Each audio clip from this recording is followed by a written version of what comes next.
사랑하는 하나님, 다니엘서 7장을 묵상하며 하나님 나라를 소망하게 하시고 좋으신 하나님이 우리의 눈물을 닦아주시며 우리의 모든 힘겨움을 위로해 주시는 그날을 더욱더 소망하는 주일이 되게 하여 주십시오. 예수 그리스도의 이름으로 기도합니다. 아멘.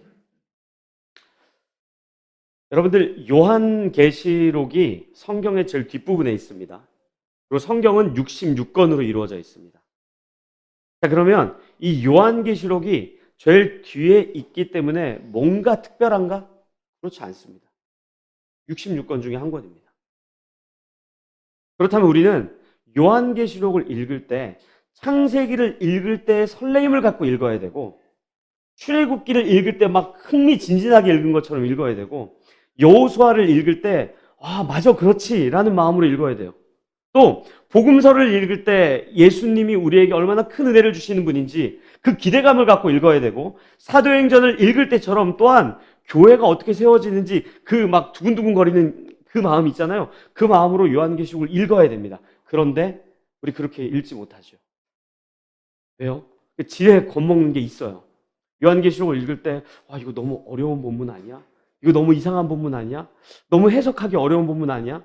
이거 교회에서 목회자들도 잘 안 가르쳐주고 또 우리들끼리 읽다가 이거 큰일 나면 어떡해? 이런 마음으로 읽다 보니까 요한계시록을 이렇게 멀리하거나 뭔가 읽으면 안 되는 금서 정도로 생각을 하는데 여러분들이 요한계시록을 읽을 때 세 가지만 염두에 두면 조금 가볍게 지나갈 수 있습니다. 첫째가 뭐냐면 성경에 기록되어 있는 만큼만 이해하면 됩니다. 근데 우리는 요한계시록 같은 본문을 읽다 보면은 막 상상을 하는 거죠. 예를 들어서 이런 본문이 있어요. 계시록 1장에 보면요. 이 예수님을 봐요, 요한이. 근데 그 예수님이 뭘 입고 있냐? 흰 긴 옷을 입고 있어요. 땅에 끌리더라 이렇게 나와요. 그럼 우리는 그때 이 옷이 뭐지? 왜 땅에 끌리지? 근데 그런 내용은 설명이 되어 있지 않아요. 그냥 예수님이 입고 있는 거예요. 여러분들 만약에 거꾸로 생각해 보십시오. 예수님 반바지를 입고 있어요. 성경 내용이 바뀝니까? 나시티를 입고 있어요. 뭐가 바뀝니까?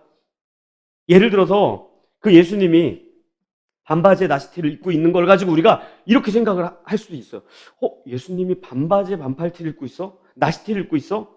그럼 예수님이 살고 있는 그 천국은 굉장히 무지무지한 더운가 보다. 혹은 또 어디까지 상상을 합니까? 예수님이 반바지를 입고 있다는 것은 내가 생각해 보니까 주님이 다시 오실 그때가 분명 여름일 거야. 7, 8월에 오실 거야. 이렇게 막 상상을 하는 거예요. 여러분들 그렇게 되면 어떤 오류가 딱 생기는지 아십니까? 대한민국에 오셨어요. 그럼 호주, 뉴질랜드는 어떡할 거예요?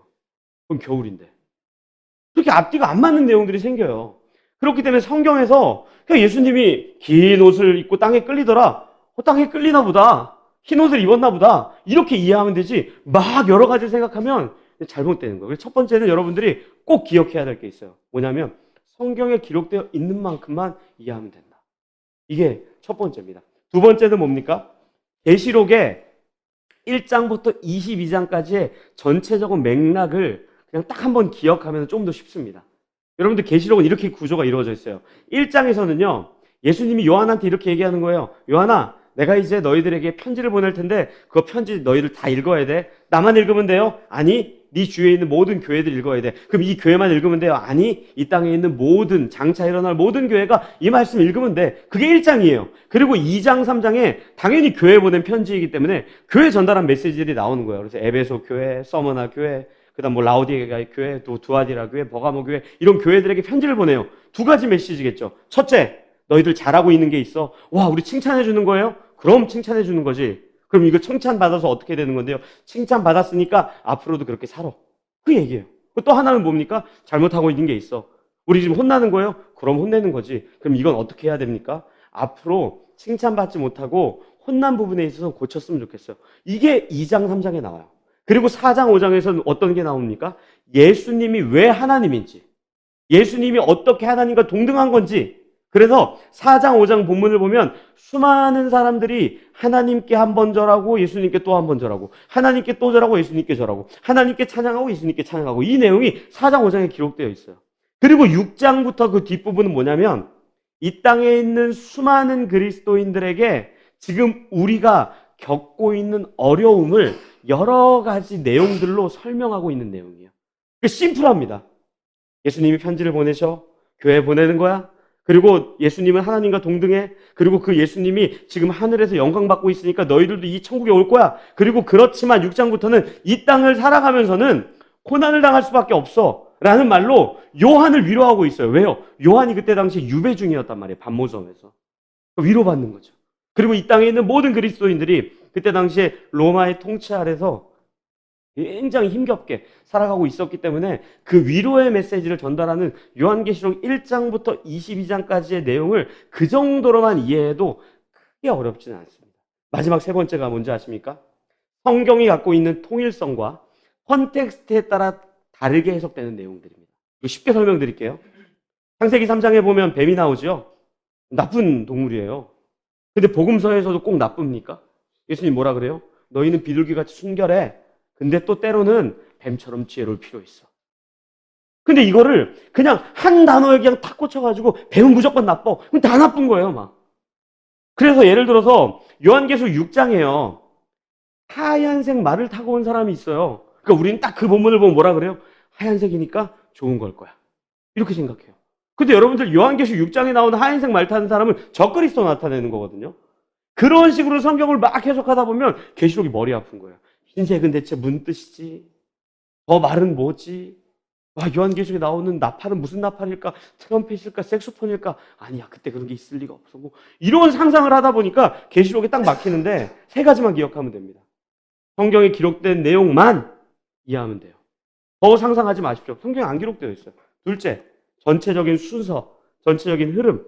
셋째, 성경이 말할 때 여러 가지 컨텍스트에 따라 다르게 해석되는 내용들. 그것만 이해하고 있으면 좀 쉽습니다. 그러니까 이 이야기를 왜 이렇게 길게 하냐.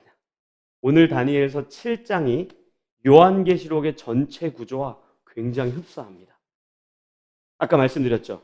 예수님이 편지를 보내고 예수님이 왜 하나님이고 그리고 이 땅에서 고난 겪는 내용. 이 세 가지 역사적인 내용을 다니엘서의 7장에 고스란히 담고 있는데 한 가지만 달라요. 그게 뭐가 다르냐? 예수님이 누구인지 하나님인지 그리고 고난받는 내용, 이게 예수님이 누구인지 먼저 나오고 또 이 땅의 성도들이 고난받는 내용이 뒤에 나왔다면 다니엘서 7장은 요 순서만 바뀌어요. 성도들이 고난받는 내용이 나오고 나중에 예수님이 왜 얼마나 위대하신 분인지 그 내용을 우리가 이해하고 다니엘서 7장을 읽으면 조금 쉽게 이해됩니다. 우리가 7장 1절이죠. 같이 읽도록 하겠습니다. 시작. 바벨론 벨사살 왕 원년에 그의 침상에서 꿈을 꾸며 머릿속으로 환상을 받고 그 꿈을 기록하며 그 일의 대략을 진술하니라. 아멘. 자, 여기서 우리가 기억력 테스트를 하겠습니다. 7장에 바벨론 벨사살 왕이 나오죠. 지난주 6장을 묵상하면서 나왔던 왕의 이름을 기억하십니까? 다리오. 와, 믿음 없음을 용서해 주십시오. 과연 이걸 성도님들이 알까 싶었는데 아시죠? 다리오. 근데 그 바로 앞장 5장에 나오는 왕이 벨사살 왕이에요. 그러니까 이 7장은 다니엘이 역사적인 시간대 이후에 기록한 내용이 아니라 벨사살 왕, 그러니까 다리오 왕 전에 있었던 사건을 나중에 기록한 거예요. 그러니까 옛날에 맞아 벨사살 왕이 왕위에 올랐을 때, 그러니까 딱 즉위한 그 해에 나 맞아 이 환상을 봤지 라고 하는 내용이 여기에 기록되어 있는 거예요. 그게 어떤 내용입니까? 2절부터 8절까지 우리가 천천히 한번 이건 좀 읽어보겠습니다. 2절부터 8절까지 같이 읽겠습니다. 시작. 다니엘이 진술하여 이르되 내가 밤에 환상을 보았는데 하늘에 내 바람이 큰 바다로 몰려 불더니 큰 짐승 넷이 바다에서 나왔는데 그 모양이 각각 다르더라. 첫째는 사자와 같은데 독수리의 날개가 있더니 내가 보는 중에 그 날개가 뽑혔고 또 땅에서 들려서 사람처럼 두 발로 서게 함을 받았으며 또 사람의 마음을 받았더라. 또 보니 다른 짐승 곧 둘째는 곰과 같은데 그것이 몸 한쪽을 들었고 그 입의 잇사이에는 새 갈빗대가 물렸는데 그것에게 말하는 자들이 있어 이르기를 일어나서 많은 고기를 먹으라 하였더라. 그 후에 내가 또 본즉 다른 짐승 곧 표범과 같은 것이 있는데 그 등에는 새 날개 넷이 있고 그 짐승에게 또 머리 넷이 있으며 권세를 받았더라. 내가 밤 환상 가운데 그 다음에 본 넷째 짐승은 무섭고 놀라우며 또 매우 강하며 또 쇠로 된 큰 이가 있어서 먹고 부서뜨리고 그 나머지를 발로 밟았으며 이 짐승은 전에 모든 짐승과 다르고 또 10뿔이 있더라. 내가 그 뿔을 보는 중에 다른 작은 뿔이 그 사이에서 나더니 첫 번째 뿔 중에 셋이 그 앞에서 뿌리까지 뽑혔으며 이 작은 뿔에는 사람의 눈 같은 눈들이 있고 또 입이 있어 큰 말을 하였더라. 아멘. 굉장히 복잡한 내용 같지만 심플하죠. 바다에서 내 짐승이 올라왔습니다. 이거예요. 갑자기 바람이 불더니 바다에서 내 짐승이 올라온 거예요. 여기 못 알아들을 만한 한국어가 있습니까? 첫 번째 짐승 뭐라 그래요? 사자가 아니고 사자와 같대요. 그러니까 이 다니엘이 봤는데 사자 같은 거예요. 사자같이 생긴 거죠. 날개가 있대요. 독수리 날개. 그리고 사람처럼 두 발로 섰대요. 이해 못하는 단어 있습니까? 두 번째는 뭡니까? 두 번째는 뭐예요? 곰이래요. 근데 갈비 뜯고 있대요. 맛있는 음식 먹고 있는 거예요. 세 번째는 뭡니까? 표범이래요. 근데 이게 특이하죠? 이 세 번째 짐승은 날개 넷이 있대요. 그리고 머리도 넷이래요. 짐승, 맨 마지막은요, 이게 사자인지 표범인지 곰인지 뭐 이런 표현은 없어요. 그냥 짐승인데 이 셋보다 더 세더라. 이렇게 나옵니다. 여기에 이해 못할 내용이 있습니까? 그냥 그걸 다니엘이 본 거예요. 근데 우리는 이걸 볼 때 대체 저 뿔은 무슨 의미야? 내가 어떻게 합니까? 성경에도 안 기록되어 있는데. 성경에 기록되어 있어야지 뭐 알죠. 그러니까 이거를 자꾸 우리가 상상하고 풀려고 하니까 이상한 이단들이 나오는 거예요. 특히 신땡지, 제가 이거 영상에 고발할까봐 이름을 이제 얘기를 잘 안 하는데, 신땡지. 걔네들이 늘 하는 게 뭐 이런 거예요. 야, 흰색 좋은 색이지. 맞아. 그러면 흰색 좋은 색이면 나쁜 놈이겠어? 좋은 놈이겠어?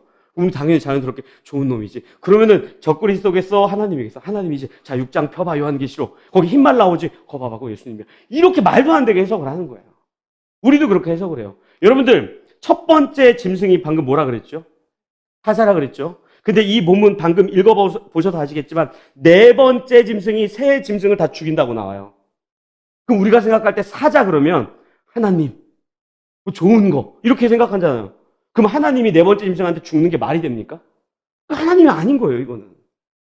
근데 우리는 그냥 사자 그러면 하나님의 존재인가 보다. 이렇게 상상을 하고 읽으니까 앞뒤가 안 맞으니까 이게 뭐야? 그러다가 이상한 사이비 종교나 이단 종교에 가가지고 어떤 누군가가 내가 그거 풀이해줄게 막 이렇게 가는 거예요. 이제 여기서 이제 우리가 좀 머리가 아픕니다. 왜요? 이 무슨 내용입니까? 근데 여러분들에게 위로가 되는 본문을 우리 같이 읽겠습니다. 7장 15절. 같이 읽겠습니다. 15절입니다. 시작. 나 다니엘이 중심에 근심하며 내 머릿속에 환상이 나를 번민하게 한지라. 아멘. 다니엘도 번민합니다. 다니엘도 답답한 거예요. 이게 무슨 내용이야? 다니엘 어떤 사람입니까? 이때 당시에 수많은 왕들의 꿈을 풀어줬던 사람이에요. 하나님이 직접 계시를 줬던 사람이에요.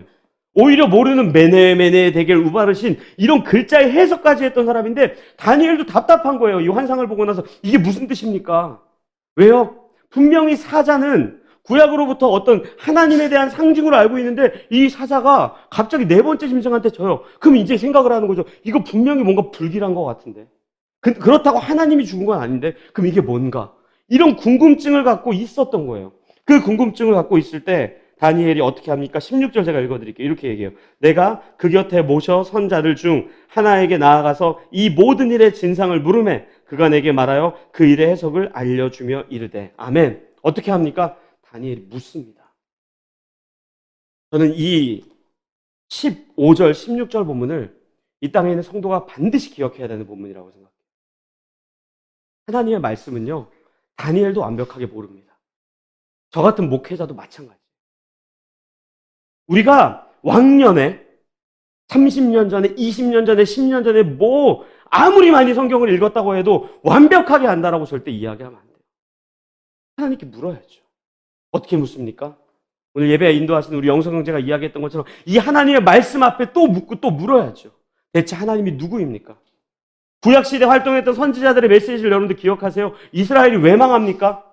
국가 권력이 약해서 망하지 않아요. 하나님을 아는 지식이 없도다 이렇게 이야기해요. 그렇다면 우리는 하나님의 말씀을 늘 묻고 구하고 하나님의 말씀 안에서 당신이 누구인지를 깨달아가야죠. 청계산 소나무 뿌리 붙잡는다고 새로운 사실을 알게 되지 않아요. 은사자 앞에 머리 디밀고 안수기도 해주세요. 그래가지고 명안이 열리고 이런 일 없습니다. 하나님 말씀이에요. 구약 시대에는 그랬겠죠. 왜요? 말씀에 완결이 종결이 지어지지 않았기 때문에. 제가 늘 얘기하죠. 저 같은 목회자도 하나님 말씀을 붙잡고 늘 주 앞에 씨름하지 않으면요, 바보 돼요, 바보. 다니엘도 묻잖아요. 대체 이게 무슨 뜻입니까? 대체 어떤 의미입니까? 이것이 어떤 메시지입니까? 근데 우리는 그게 귀찮고 복잡하니까 용하다는 단어가 여기에 딱 어울려요. 기도원 찾아다니죠. 야, 그분 찾아가면 있잖아, 희한하게 다 맞춰. 맞추긴 뭘 맞춥니까? 저도 여러분들 다 맞출 수 있어요. 해볼까요? 여러분들 고민 있으시죠? 아프시죠? 가족 중에 마음 어려운 분 있죠? 다 맞췄죠? 아침에 일어날 때 얼마나 힘드십니까? 다 맞췄죠? 틀린 게 있습니까? 없죠. 하나님의 뜻은 다니엘도 모르고요, 수많은 선지자들도 늘 하나님 앞에 물었다면 우리는 이와 같은 본문을 대할 때 하나님 말씀 앞에서 늘 궁금해하고 묻고 구하며 하나님의 뜻이 어디에 있는지, 그분이 무엇이라고 말씀하시는지, 그분이 우리에게 베풀어 주신 은혜가 어떠한 것인지를 말씀을 통해 항상 확인해야 돼요. 저는 이 다니엘이 정말 본인도 번민하고 궁금해서 물었던 이 마음이 우리에게 좀 충만했으면 좋겠어요. 지난주에 이렇게 얘기했죠. 우리 기도하는 한 해 보냅시다. 또한 동시에 하나님 말씀을 깊이 있게 묵상하는 한 해가 되었으면 좋겠습니다. 화요일 아침 9시 반, 저녁 9시, 토요일 저녁 7시 반, 주일 저녁 8시 말씀 공부가 있습니다. 참여하십시오. 이번 주부터 주기도문을 시작하니까요, 여러분들 꼭 참여하셔서 하나님의 말씀에 대해서 알기를 멈추지 않으셔야 돼요. 정말 눈 감는 그 순간까지 말씀 읽으셔야 돼요. 제가요, 지금 요즘에 또 다니엘서 읽으니까요, 이거 옛날에 읽었던 제가 표시를 하거든요. 깊이 있게 연구했으면 언제 몇 회 연구했다, 그때 연구했었어요. 지금 보니까 또 새로워요. 너무 창피한 게 뭔지 아십니까? 제가 전도사 시절에 엉망으로 설교했구나. 야, 내가 어린애들에게 잘못 말했구나. 이런 것들을 깨닫는다고요. 그러니까 하나님 말씀은, 아, 나 그 부분 너무 잘 알아. 아니요. 너무 잘한다라고 이야기하는 순간 틀린 거예요. 왜요? 우리가 하나님의 뜻을 온전히 알 수 있다면 두 가지 중에 하나 아니겠습니까? 하나님이 아니거나 내가 인간이 아니거나. 이 두 가지 중에 하나일 거예요. 그렇기 때문에 우리는 날마다 말씀 묵상하면서 하나님이 우리에게 베풀어 주신 은혜와 그분의 뜻이 무엇인지를 끊임없이 우리는 말씀에서 발견하고 그렇게 하나님에 대해 알아가야 됩니다. 여러분들 열심히 말씀 묵상하십시오. 성경 공부 신청 안 하신 분들 하십시오. 늦지 않았습니다. 그거 힘들면요, 아침에 말씀 제가 보내드린 것만이라도 좀 묵상하고 조금씩 하나님을 아는 지식을 좀 더해 가셨으면 좋겠어요. 그게 우리가 성도로서 다니엘과 같이 그렇게 살아가는 굉장히 중요한 내용입니다. 그래서 궁금해서 질문했더니 이 누군지는 안 나와 있어요. 신학자들마다 좀 다릅니다. 천사라고 이야기하는 사람, 하나님이라고 이야기하는 사람, 예수님이라고 이야기하는 사람. 근데 여러분들 천사가 얘기했던, 하나님이 얘기했던, 성령님이 깨닫게 해주셨던, 누가 했던, 이게 내용이 달라지진 않거든요. 그래서 뭐라 그러냐면요, 제가 이 15절 뒷부분을 다 읽진 않았지만 이렇게 얘기해요. 그 네 마리 짐승은 내 국가에 세워질 왕이야. 그래서 1차적으로 많은 신학자들이 당시에 힘을 갖고 있었던 바벨론, 메데와 바사, 페르시아죠. 그리고 그리스, 헬라, 그리고 로마, 이 네 국가의 왕을 이야기합니다. 왜요? 이 네 국가의 왕이 그때 당시에 권력을 통치하면서 옆 국가를 공격해서 또 권력을 얻고, 또 권력을 얻고, 또 권력을 얻고 하면서 바벨론, 페르시아, 그리스, 로마까지 이어지는 그 형국. 근데 그들이 국가 간의 전쟁을 할 때 굉장히 악랄한, 굉장히 폭력성이 있는 잔인한 방법으로 무너뜨렸단 말이에요. 그리고 나중에 로마가 여기 나오는 네 번째 짐승처럼 가장 강력한 권력을 얻습니다.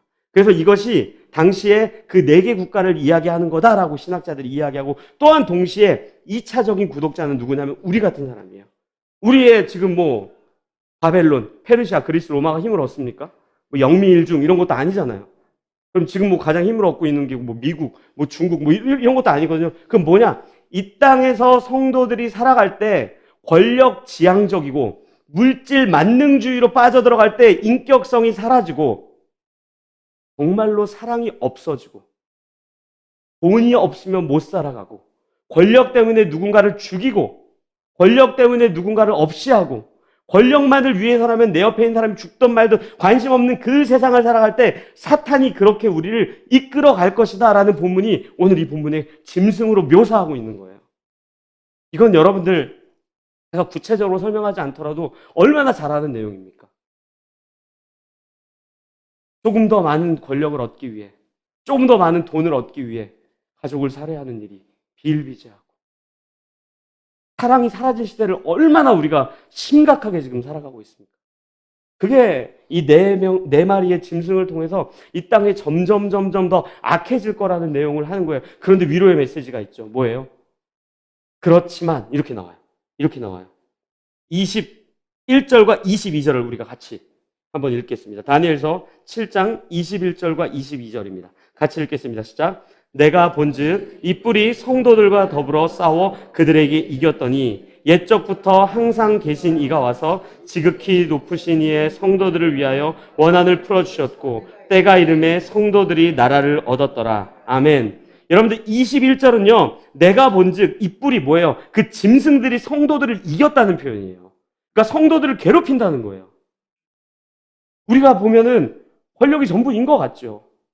돈이 전부인 것 같죠. 영원할 것 같죠. 근데 결국 뭐라고 나와요? 결국은 옛적부터 항상 계신 이가 성도들을 위로하고 성도들에게 영원한 하나님의 나라를 줄 것입니다. 이 이야기를 하고 있는 거예요. 그러니까 사실은 이 다니엘서 7장은요. 너무 심플해요. 그냥 이거예요. 여러분들 살기 힘드시죠? 사탄이 그렇게 끌고 가고 있습니다. 아무리 성도라지만 이 땅에서 그 사탄이 여러분들을 괴롭힐 겁니다. 그리고 그것이 영원할 것 같아 보일 겁니다. 그런데 절대 영원하지 않을 겁니다. 하나님의 나라가 임할 것이며 그것이 오히려 영원할 것입니다. 라는 말로 다니엘을 위로하고 있는 거예요. 왜요? 지금 다니엘이 노예 생활하고 있잖아요. 아무리 꿈을 잘 풀고 해석을 할지라도 여전히 바벨론의 페르시아의 노예로서 언제 목이 달아날지 모르는 그 삶을 살고 있는 다니엘에게 위로하고 있는 거예요. 그런데 또 다니엘은 번민하죠. 왜요? 그 현실을 살아가야 되니까. 여러분들 성경을요. 창세기부터 요한계시록까지 읽어보십시오. 열심히 잘 믿고 신실하게 신앙생활하면 우리 인생에 아름다운 천국과 같은 유토피아가 주어질 겁니다. 라고 단 한 번도 말하지 않습니다. 만약에 그런 본문이 있으면 저에게 가져다 주십시오. 제가 이 자리에 사과하겠습니다. 오히려 성경은 뭐라고 이야기합니까? 점점 더 세상은 악해질 겁니다. 그리고 성도는 그 악함 가운데 살 수밖에 없습니다. 제가 이렇게 말씀드리지만 저도 동일한 시대를 살기 때문에 너무 마음이 아픕니다. 왜요? 저도 힘겹거든요. 저도 어렵거든요. 근데 그게 현실이라는 거예요. 열심히 믿으면 뭔가 반전이 확 일어나고 열심히 믿고 신실하게 신앙생활했더니 이 땅에 막 하나님의 천국이 임하면 굳이 우리가 천국을 사모할 일이 있겠습니까? 이 땅에 그 유토피아를 세우려고 하겠죠. 그러니까 이 내 짐승 환상을 통해 우리에게 다시 한번 현실을 마주하게 하는 거예요. 여러분들 미안합니다. 성도의 삶이 만만치 않을 겁니다. 근데 이 세상은 분명히 유한할 것입니다. 끝이 있을 겁니다. 영원한 하나님의 나라를 소망하십시오. 그래서 그 유명한 문장 제가 누가 만든지 모르겠지만 그런 이야기가 있잖아요. 영원한 것을 영원하지 않은 것과 바꾸지 마십시오. 또 누군가는 그렇게 이야기하죠. 영원하지 않은 것을 붙잡기 위해 영원한 것을 떨어뜨리는 일을 절대 하지 마십시오. 그 이야기로 오늘 다니엘서 7장을 통해 우리를 위로하고 다시 한번 힘주며 팍팍한 현실 앞에 세우고 있는 거예요. 제가 지난주 내내 이 다니엘서 7장을 묵상하면서 성도님들께 너무 미안했어요. 너무 죄송하고. 근데 또 한편으로는 그 죄송하고 힘겹고 미안한 마음에 한 가지 소망을 발견하게 됐어요. 그럼에도 불구하고 우리가 예수 그리스도 손에 붙들려 있다면, 그럼에도 불구하고 우리가 이 땅을 살아갈 때 성도라고 불리운다면, 그럼에도 불구하고 우리가 교회라고 불리운다면 우리야말로 영원한 생명을 소유한 자이며 그 영원한 천국 때문에 위로를 얻겠구나. 왜요? 반면에 이 땅이 전부라고 생각하는 그 사람들 가운데 기쁨이 있을 수 있고 희열이 있을 수 있겠지만 두려움이 생기겠죠. 어떻게 해요? 나이가 들어가고 늙어가고 갖고 있는 것이 무가치하다는 것을 점점 여겨갈 때 그 어떤 누가 죽음의 침상에 누워서 본인이 갖고 있는 아파트 부동산 가격을 갖고 위로를 얻겠습니까? 저는 성도야말로 이와 같은 본문을 읽을 때 힘겨운 현실 앞에 놓여진 우리의 처지를 알아서 예수님께 더욱더 은혜를 구하고 또한 다시 한번 천국에 대한 소망을 품고 살아갈 수 있는 유일한 공동체라고 생각을 해요. 제가 다니엘서 강해를 시작하면서 브라이언 채플이라고 하는 목사님이 다니엘서에 대해서 강해서를 하나 쓰셨어요. 그 책을 제가 굉장히 많이 참고하고 묵상하고 있는데 그 책의 제목이 이런 거예요. 불의한 시대, 순결한 정의. 불의한 시대, 순결한 정의. 그분도 똑같이 얘기하는 거예요. 이 세상은 불의할 수밖에 없습니다. 그게 현실입니다. 우리가 아무리 아둥바둥해도 세상은 불의합니다. 하지만 그 세상 속에서 순결하게 살아가십시오 라고 이야기하는 겁니다. 저는 오늘 이 다니엘서 7장 본문이 희귀하고 한 번도 보지 못한 짐승들에 대한 내용, 한 번도 상상해보지조차 못한 내용들이 가득 기록되어 있겠지만 다니엘이 번민하고 주님께 은혜를 구하고 그 주님께서 답변을 주시며 결국에 하나님의 나라가 영원히 설 것이다 라고 이야기했던 그 위로가 우리에게 있었으면 좋겠습니다. 우리가 마지막으로 28절 본문을 한 구절 같이 읽고 좀 기도했으면 좋겠어요. 28절입니다. 같이 읽겠습니다. 시작. 그 말이 이에 그친지라 나 다니엘은 중심에 번민하였으며 내 얼굴빛이 변하였으나 내가 이 일을 마음에 간직하였느니라. 아멘. 우리 사랑하는 라이프교회 가족 모두가 다니엘이 이 말씀을 간직했던 것처럼 이 말씀을 간직하며 당장 사라질 세상이 아니라 영원히 사라지지 않을까 하나님의 나라를 더욱더 굳게 소망하는 한 해를 보냈으면 좋겠습니다. 우리 이 시간 같이 그렇게 기도했으면 좋겠어요. 하나님, 우리가 천국에 대한 소망을 더욱더 품는 한 주, 한 해가 되게 해주십시오. 사라질 것들 때문에 영원한 것을 놓치는 미련한 삶은 살지 않게 해주십시오. 우리 그렇게 같이 하나님께 은혜를 구하며 기도하도록 하겠습니다. 기도하시겠습니다. 사랑하는 하나님 아버지, 오늘 우리에게 하나님의 나라에 대한 소망을 주셔서 감사합니다. 그 위로를 내주시고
눈을 감고 제가 본문을 좀 한 구절 읽어드릴게요. 한번 잘 들어보세요. 이사야서 53장입니다. 우리가 전한 것을 누가 믿었느냐? 여호와의 팔이 누구에게 나타났느냐?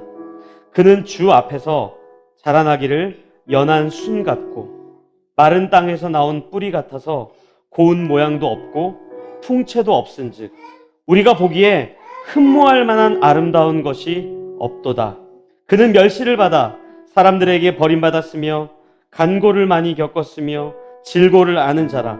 마치 사람들이 그에게서 얼굴을 가리는 것 같이 멸시를 당하였고 우리도 그를 귀히 여기지 아니하였도다. 아멘. 예수님에 대한 내용입니다. 여러분들, 예수님 이 땅에 인간으로 오신 거 보면 그분이 과연 온 우주의 주인이라고 생각났겠습니까? 목수의 아들로 태어나서 그냥 그렇게 십자가에서 죽으셨는데 뭐 대단해 보입니까? 조롱하고 침뱉고 채찍질하고 네가 유대인의 왕이냐? 그럼 한번 십자가에 내려와 봐라. 그때 당시 사람들 다 무시했어요. 로마의 권력이 영원할 것 같았어요. 근데 그 예수님의 죽으심으로 말미암아 구원이 완성된 거 아닙니까? 그 하나님의 나라가 완성된 거 아닙니까? 우리 눈에 보기에도요, 권력과 돈이 전부인 것 같죠? 아니에요. 예수 그리스도의 죽으심으로 말미암아 구원이 아니라면, 그 영원한 생명이 아니라면 우리 살 수 없습니다. 그렇다면 우리 진짜 당장 눈에 보이는 게 아니라 영원한 예수 그리스도에 대한 그 생명을 더욱더 가치 있는 것으로 여겨야죠. 눈에 보이는 권력이 아니라 마른 순과 같고 볼품도 없어서 어린 양과 같이 도살장에 끌려가는 그 예수 그리스도의 그 은혜, 그것 때문에 우리가 생명을 얻었다는 거 기억하며 살아야 되죠. 저는 우리가 이 시간 다시 한번 그렇게 기도했으면 좋겠어요. 주님, 내가 천국에 대한 그 소망, 하나님 나라에 대한 소망, 이 세상에 쓰러지고 바람에 흩날리는 겨와 같은 것들에 마음을 두지 않게 하시고 영원한 하나님의 나라 앞에 감사하며 살아가게 해달라고 다시 한번 다짐하며 주님 앞에 기도하며 은혜를 구하겠습니다. 기도하시겠습니다. 사랑하는 하나님 아버지,